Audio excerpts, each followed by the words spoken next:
Hello guys! Welcome to my May Blood. Blood po natin ngayon ay para po sa mga parasale. Yan, binubuksan ko na po. Para po to sa lahat na sa nakakalam na or sa hindi pa nakakalam. Ang parcel po ay kung gusto niyo pong makasigurado sa inyong mga orders, lalo na kung mga mahal po.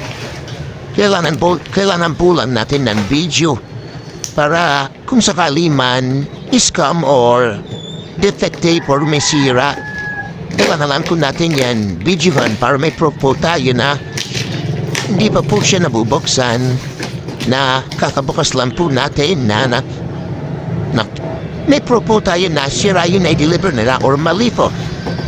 At pwede po natin siyang balik sa company na kung anong branch man po na gold na deliver sa atin, like JNT Plus, ganun po at etc. Ayan po, chinecheck ko po dyan yung dineliver nila ang item kung may mga defective para kung sakali mang pumsira ay pwede po natin ibalik. Ayan po, isa-isa mo na po dyan. Yeah, may nakita akong konting pero okay lang naman. Goods din naman. Konting si state lang naman kung gusto niya sa may kable, pero okay din naman po yan.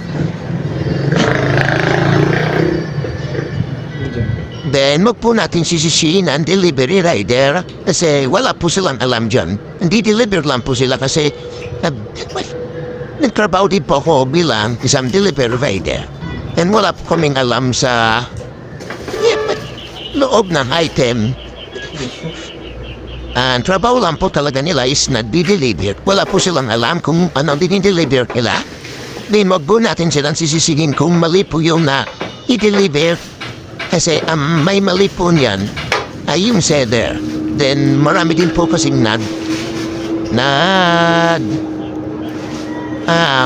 scam na yun, na ibang mga seller na kahit anong na lang pinapadala kahit di naman yung port order mo.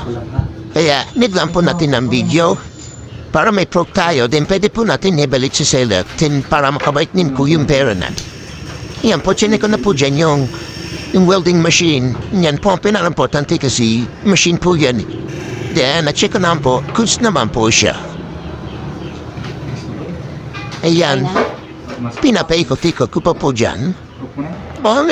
Then, goods naman po. Tama, thank you. Mr. Lou. Enter mo there. Tingnan mo.